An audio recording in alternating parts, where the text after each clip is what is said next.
Heroes and vigilantes தான் அவங்க அதிமோனாக் லெகசி ஆஃப் மான்ஸ்டர்ஸோட சீசன் 1 எபிசோட் 8 பிரேக் டவுன் தான் அந்த வீடியோவில் நம்ம பார்க்க போகிறோம்.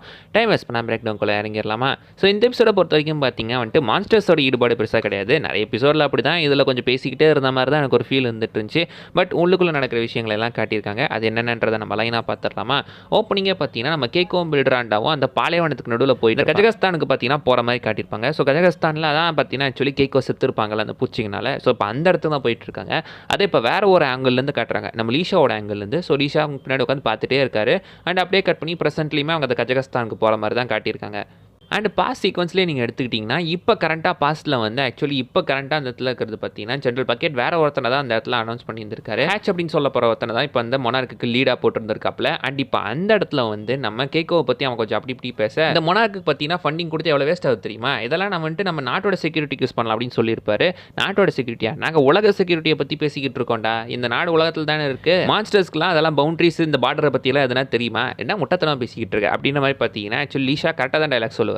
மான்ஸ்டர்ஸ்க்கு நேஷனல் பவுண்டரிஸை பற்றியெல்லாம் எந்த ஒரு கவலையுமே கிடையாது. அதுங்களுக்கு இந்த பவுண்டரியை பற்றியோ பார்டரை பற்றியெல்லாம் ஒரு ஐடியாவும் கிடையாது. பட் இந்த இடத்துல பார்த்தீங்கன்னா இத்தனை வருஷமாக நீங்கள் மொனாக்கு ஃபண்டிங் கொடுத்து இதனால் எந்த யூஸும் கிடையாது அப்படின்னு அவங்க என்னதான் சொன்னாலும் பார்த்தீங்கன்னா அவங்க கேட்குற மாதிரி தெரியல. அண்ட் பார்த்தீங்கன்னா இந்த பேக்ரவுண்ட் செக்லாம் தெரியுமா, FBI டாக்டர் கேக்கோ மீராவை பற்றி இன்வெஸ்டிகேட் பண்ணாங்க. அவர் பின்னாடி நிறைய மேட்டர்லாம் இருக்குது அப்படின்னு சொல்லும் போதே கரெக்டாக பார்த்தா அந்த இடத்துல பில்லி காண்டாகி அவனே பற்றியா பஞ்ச் பண்ண போயிருந்திருப்பாப்ல. அங்கே லீஷா தான் தடுத்துருப்பாரு. லீஷாக்கும் கோவம் வந்திருக்கும் அடிக்கணும்னு, பட் அவர் பற்றி தான் தடுத்திருப்பாரு. அப்படி பண்ணியிருந்தா அவர் தான் வேலையை தூக்கியிருப்பாங்களே. ஸோ அதனால் பார்த்தீங்கன்னா அவர் கொஞ்சம் சைலண்டாக அந்த இடத்துல மெயின்டைன் பண்ணிட்டாப்ல.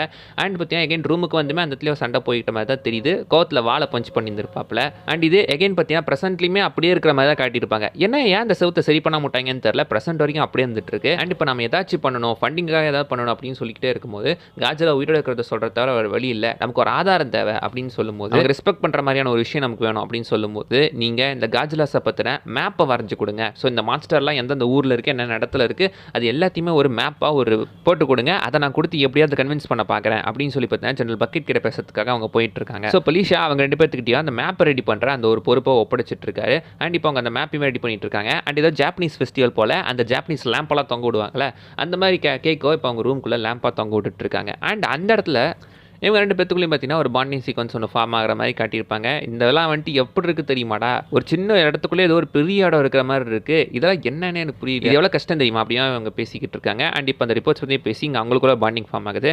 அண்ட் அங்கே பாருங்களேன், கையில் கட்டு போட்டிருக்காரு, செவத்தை பஞ்ச் பண்ணார்ல, கையில் அடி வாங்கியிருக்காரு. அண்ட் இப்போ எல்லாத்தையுமே லீஷாவுமே வெளியே நின்று கேட்டுட்டு தான் இருக்காரு. அண்ட் இப்போ நம்ம பில்லி பார்த்தீங்கன்னா ஆக்சுவலி எப்படி இது எல்லாமே டிஸ்டன்ஸ் தூரமாக இருக்குது அப்படின்னு பார்த்துட்டு இருக்காரு. ஏன்னா இந்த காஜ்லாம் அந்த ஸ்பானான தூரம் எல்லாமே பார்த்தீங்கன்னா வேறு இடத்துல, ஒன்று ஆஃப்ரிக்கா, ஒன்று அமெரிக்கா, இன்னொன்று அலாஸ்கா, இன்னொன்று ஜப்பான், எங்கெங்கேயும் வந்துட்டு இருக்கு. இப்படி இத்தனை இடத்துல இது வந்துச்சு அப்படின்னு அவங்க பார்த்துட்டே இருக்கும்போது அந்த இடத்துல மேப் மேலே இருந்தால் ஒரு எறும்பு கூட விளையாடிக்கிட்டு இருப்பாரு. அப்போ அந்த மேப்லேருந்து கிழிஞ்ச அந்த பேப்பர் ஓட்ட மூலமாக எறும்பு ஒன்று உள்ளே போயிட்டு வர மாதிரி காட்டியிருப்பாங்க. அண்ட் அப்போ தான் அவர் சொல்கிறாரு, வெளியே சின்னதாக இருக்குது, உள்ளுக்குள்ளே பெருசாக இருக்குது, அப்போ ஏதோ ஒரு விஷயம் இருக்குது அப்படின்னு சொல்லி இப்போ அவர் என்ன பண்ணுறாருன்னா டேரெக்டாக கேக்கோட வீட்டுக்கே போயிடுறாரு. வீட்டுக்கே போயிட்டு இந்த பூமிக்குள்ளே ஏன் ஒரு டனல்ஸ் இருக்கக்கூடாது, ஸோ இந்த பூமிக்குள்ளே ஒரு டனல் இருக்குது, அந்த டனலுக்குள்ளே ஏன் போயிட்டு வரக்கூடாது அப்படி மாதிரி அவன் மென்ஷன் பண்ணியிருக்காரு. எக்ஸாக்ட்லி எறும்புங்க மாதிரி தாங்க. இப்போ நாமளே எடுத்துக்கோங்களேன், நாம பூமியில் இருக்கோம், எறும்புங்க பார்த்தீங்கன்னா தரைக்கடியில் அந்த ஒரு ஓட்டை போட்டு தானே எல்லாம் போயிட்டு வந்துட்டு இருக்கு. அதே மாதிரி அந்த மான்ஸ்டர்ஸ்மே அதுங்களுக்குன்னு ஒரு உலகம் ஒரு ரேலம் இருக்கக்கூடாது, அதுங்க அந்த பூமியோட அந்த டனல்ஸ் மூலமாக போயிட்டு ஏன் வேறு இடத்துல வரக்கூடாது அப்படின்ற மாதிரி பார்த்தீங்கன்னா அவர் மென்ஷன் பண்ணிட்டு இருக்காரு. அண்ட் அங்கே நீங்கள் வரக்கூடாது, கொஞ்சம் ப்ரைவேட்டாக இருக்கணும் அப்படிமா அவங்க பேசிகிட்டு இருக்க. அப்போ தான் ஏன் அப்படி அவங்க சொன்னாங்கன்னே புரியுது. அந்த இடத்துல பார்த்தீங்கன்னா நம்ம கேக்கோக்கு ஆல்ரெடி ஒரு பையன் இருக்காங்க, இது அவருக்கு மட்டும் இல்லை நமக்குமே ஷாக்காக தான் இருந்துச்சு. உனக்கு இவ்வளோ பெருசாக ஒரு பையன் இருக்கானாமா அப்படின்ற மாதிரி தான் நமக்குமே ஒரு ஷாக் இருந்துட்டு இருந்துச்சு. ஏன்னா இந்த வேர்ல்டு வார் 2க்கு அப்புறம் இவங்க ஒரு விடோவாக தான் இந்த இடத்துக்கே வந்திருக்காங்க. அவங்க ஹஸ்பண்டுக்கு என்ன ஆச்சு அப்படின்றத பார்த்தீங்கன்னா சொல்ல, அவங்க ஹஸ்பண்ட் யாருன்னே தெரில, இவங்க யார் பையனே பார்த்தீங்கன்னா நம்ம கிட்ட சொல்ல. பட் ஒரு விடோ ஆயிட்டாங்க அப்படின்னு சொல்லும்போது பாசிபிளி வேர்ல்டு வார் 2ல் அவங்க ஹஸ்பண்ட் பார்த்தீங்கன்னா பங்கெடுத்திருக்கலாம். போரில் மேபி அவர் செத்ததுனால இப்போ இவங்க அந்த ஊரை விட்டு இங்கே வந்து தங்கியிருக்கலாம். அண்ட் இவனுக்கு ஒரு நல்ல லைஃப்பை கொடுக்கணும் அப்படின்றதுக்காக தான் நான் அங்கேருந்து இங்கே வந்தேன். பட் இந்த இடத்துல நான் ஒரு ஜாப்பனீஸு, பத்தாவதுக்கு பொண்ணு, எனக்கு யார் மரியாதை கொடுக்குறா, ஆனால் மொனார்க்கில் எனக்கு நல்ல சம்பளம் கிடைச்சதுனால எப்படியும் நான் அவனை இங்கே கூட்டிகிட்டு வந்துட்டேன் அப்படின்னு சொல்லும்போது பரவாயில்ல விடு, நான் உனக்கு இருக்கேன், நம்ம மொனார்க் இருக்குது, நாங்கள் ஒன்று பார்த்துக்குறோம் அப்படின்னு சொல்லி இப்போ பில்டராண்டா பற்றியா அவங்களுக்கு ஒரு ஆறுதல் சொல்கிற மாதிரி இருக்குது. பாசிபிளி இந்த இடத்துல இருந்தால் அவங்களுக்குள்ள லவ் ரொமான்ஸ் வளர்க்குமோ என்னவோ. அண்ட் இப்போ நம்ம லீஷா என்ன பண்ணுறாருன்னா ஜென்ரல் பக்கெட் கிட்ட போய் காட்ஸிலா உயிரோடு இருக்கிற அந்த ஒரு விஷயத்தை பார்த்தீங்கன்னா சொல்லி விட்டுறாரு. சொல்லி அதன் மூலமாக பார்த்தீங்கன்னா அப்ரூவல் வாங்கி வந்துகிட்டு இருக்காரு. அந்த மேப்பை கொடுக்குறது மட்டும் இல்லாமல் அந்த காட்ஸிலா உயிரோடு தான் இருக்குது, நம்மளால தான் அழிக்க முடியாது அப்படின்ற அந்த ஒரு விஷயங்களையும் சொல்லிட்டு காட்ஸிலா உயிரோடு இருக்கின்ற ரகசியத்தையுமே சொல்லி விட்டு வந்துடுறாரு. ஏன்னா மொனார்க்கு அந்த ஃபண்டிங் கிடைச்சாகணும். ஸோ நீங்கள் கேக்காவையும் பில்ட்ராண்டாவையும் இதுலேருந்து வெளியேற்றக்கூடாது, நமக்கு மொனார்க்கு ஃபண்டிங் தேவை, அண்ட் நம்ம இதெல்லாம் இருந்தால் தான் அந்த மாஸ்டர்ஸை கண்டுபிடிக்க முடியும் அப்படின்றத பில்ட்ராண்டா அந்த இடத்துல சொல்லிட்டு தான் வந்துட்டு இருக்காரு. அண்ட் இப்போ ப்ரெசென்ட்டில் காட்டினா ப்ரெசென்ட்டில் பார்த்தீங்கன்னா நம்ம கேட்டு கென்டாரோ இவங்க எல்லாத்தையுமே டீம் பார்த்தீங்கன்னா மொனார்க் கூட்டு வந்துட்டு இருக்காப்புல. இங்கே தான் உங்கள் லெகசியே இருக்குது அப்படின்னு சொல்லி அந்த இடத்துல பார்த்தீங்கன்னா அந்த மேப்ஸ் வச்சு நீங்கள் தான் எப்படியா லீஷா கண்டுபிடிச்சி சொல்லணும் அப்படின்னு சொல்லிட்டு இருக்காங்க. ஏன்னா இப்போ பார்த்தீங்கன்னா அலாஸ்காவில் இந்த டனல் க்ளோஸ் பண்ணதுக்கப்புறம் காமா ரேடியேஷன் மற்ற இடத்துலலாம் அதிகமாகிட்டு இருக்கு. மற்ற லொக்கேஷன்ஸ் எல்லாத்துலேயுமே காமா லொக்கேஷன் இப்போ பீக்கில் போயிட்டு இருக்கு. ஸோ அது என்ன மேட்டர் நீங்கள் தான் கண்டுபிடிச்சி சொல்லணும் அப்படின்ற மாதிரி அவங்க பேசிக்கிட்டு இருக்க.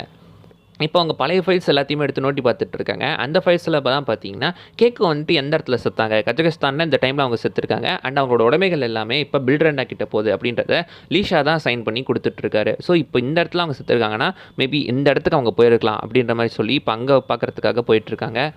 அதுக்காகவே பார்த்தீங்கன்னா வெட்டிபிரேக்கெட் பார்த்தீங்கன்னா ஒரு அப்ரூவலுமே வாங்கி நான் ஒரு பெஸ்ட் டீமை தான் அனுப்பு அப்படின்னு சொல்லும்போது நாங்களும் கூட போனோம். ஏன்னா எங்ககிட்ட சொல்லி இது ஒரு ஃபேமிலி பிஸ்னஸாக தான் லீஷா ரன் பண்ண பார்த்துருக்காப்புல. ஸோ நாங்கள் போனால் கண்டிப்பாக அவங்க கேட்கறதுக்கு வாய்ப்பு இருக்குது அப்படின்னு சொல்லி இப்போ கேட்டார் இவங்களையுமே அந்த இடத்துக்கு கூட்டு போயிட்டுருக்காங்க.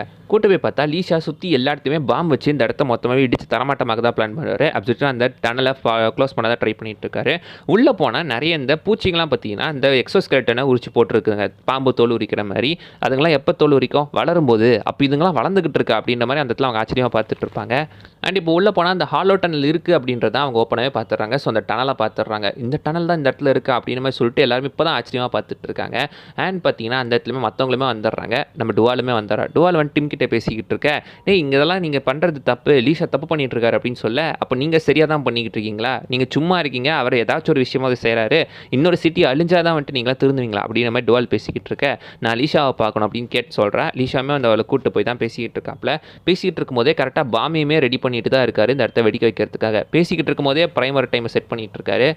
நீங்கள் இதெல்லாம் வெடிக்க வைக்கக்கூடாது, அதனால் பிரச்சனை வந்துச்சுன்னா அதெல்லாம் கிடையாது, அங்கே சும்மா உட்காந்துக்கிட்டு இருக்கிறதுக்கு இங்கே ஏதாச்சும் வந்து ஒரு விஷயம் செய்யலாம். மொனார்க் வந்து டேட்டாஸ் கொடுத்தாங்க அப்படின்னு அவங்க சொல்லும்போது மொனார்க் கொடுத்த டேட்டாலாம் தப்பாக இருக்கும், அதெல்லாம் நம்ம கண்டுக்கு தேவையில்லை அப்படின்ற மாதிரி பார்த்தீங்கன்னா எகைன் அதை எதிர்த்து தான் அவர் பேசிக்கிட்டு இருக்காரு. சொந்தத்தில் இவர் செய்கிறது தான் அவர் நம்பிக்கிட்டு இருக்காரு. இட்ஸ் அபவுட் பிலீஃப் அப்படின்னு சொல்லியிருந்திருப்பாரு. சொந்தத்தில் நான் செய்கிறது தான் கரெக்ட் அப்படின்ற மாதிரி பார்த்தீங்கன்னா அவர் தன்னைத்தானே பார்த்தீங்கன்னா ஒரு நம்பிக்கையில் தான் இருந்துட்டு நான் செய்கிறது தான் கரெக்ட் அப்படின்ற ஒரு நினப்பில் தான் அவர் இந்த வேலையெல்லாம் செஞ்சுக்கிட்டு இருக்காரு. அண்ட் பேசிகிட்டு இருக்கும்போதே பாமியுமே ஃபிக்ஸ் பண்ணிட்டு வந்துடுறாப்புல. பாம் அவ்வளோதான் வெடிக்க போது.